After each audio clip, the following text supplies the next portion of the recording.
સુરતના મોટા વરાછા વિસ્તારમાં મોટી સંખ્યામાં લોકો રસ્તા પર ઉતર્યા છે। સરકારી જગ્યામાં બનાવેલ ડોમ અને પતરાના શેડ સામે વિરોધ નોંધાવવામાં આવી રહ્યો છે। પાલિકાએ ડોમ બનાવી ભાડે આપતા સ્થાનિકો દ્વારા વિરોધ કરવામાં આવી રહ્યો છે। પતરાના શેડ તેમજ લારી ગલ્લાના દબાણ સામે વિરોધ કરવામાં આવી રહ્યો છે। સ્થાનિકોએ પાલિકા પાસે ગાર્ડનની માંગ કરી હતી। સ્થાનિક વિસ્તારમાં નીકળેલી રેલીમાં મોટી સંખ્યામાં લોકો જોડાયા હતા। આપના કોર્પોરેટરની આગેવાનીમાં રેલી પોલીસ અને આમ આદમી પાર્ટીના કોર્પોરેટર વચ્ચે બોલાચાલી પણ સર્જાઈ। પોલીસે આપ કોર્પોરેટર ધર્મેશ ભંડેરી સહિત 7ની અટકાયત પણ કરી તો ઉત્તરાણ પોલીસ મથકે લોકોના ટોળા ઉમટી પડ્યા હતા।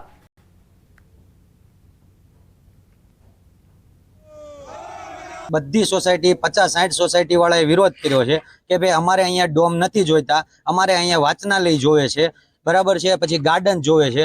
હવે બેનો દીકરીઓને જે ચાલવાનો રસ્તો હતો એ જગ્યાએ ત્યાં ફોર વ્હીલરો લુખ્ખા તત્વો ત્યાં છે ને બીડી સિગારેટ પીને ત્યાં બેસે અને બેનો દીકરીઓને પ્રોબ્લેમ થાય છે। આજે રોજે અમે બધા સોસાયટી વાળાએ મળીને શાંતિથી મૌન રેલી કાઢીને આપણે વિરોધ કર્યો હતો કે ભાઈ અમારે અહીંયા ડોમ નથી જોતા, અહીંયા અમને ગાર્ડન આપો। વડોદરા મનપામાં ભ્રષ્ટાચારમાં ખરડાયેલા સસ્પેન્ડેડ મહેશ પરનામીને નોકરી પર લેવાતા વિવાદ સર્જાયો છે। અપ્રમાણસર મિલકતમાં એસીબીએ વર્ષ 2019માં તેઓની અટકાયત કરી હતી। મહેશ પરનામી પાસેથી ₹69 લાખની અપ્રમાણસર મિલકત મળી આવી હતી અને સમીક્ષા સમિતિના નિર્ણય બાદ નોકરી પર પાછા લેવાનો નિર્ણય કરવામાં આવ્યો છે।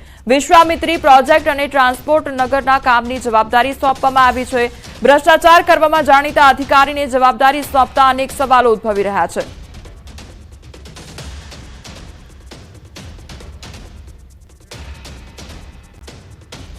આગામી 100 કલાકમાં પોલીસ ગુંડાઓને શોધી કરશે કાર્યવાહી। રાજ્યમાં હવે અસામાજિક તત્વોની ખેર નથી, કારણ કે રાજ્યના પોલીસ વડા વિકાસ સહાયે આગામી 100 કલાકમાં તોફાની તત્વોની યાદી તૈયાર કરવા આદેશ કર્યો છે।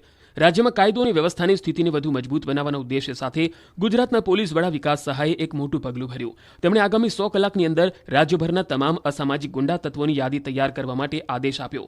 આ માટે તેમણે તમામ પોલીસ કમિશનર, રેન્જ વડા અને પોલીસ અધિક્ષક સાથે વિડીયો કોન્ફરન્સના માધ્યમથી તાકીદની બેઠક યોજી। વારંવાર શરીર સંબંધી ગુનાઓ, ખંડણી, ધાકધમકી, મિલકત સામેના ગુનાઓ, દારૂ જુગારનો ગેરકાયદેસર ધંધો કરનારા તત્વો, ખનીજ ચોરી જેવા ગુનાઓમાં સંકળાયેલા તત્વો ઉપરાંત જનતામાં ભય ફેલાવનારા તત્વોની યાદી તૈયાર કરવા આદેશ કર્યો છે।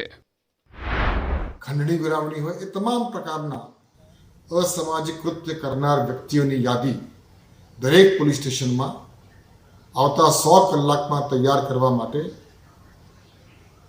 સૂચના દરેકને આપવામાં આવી છે।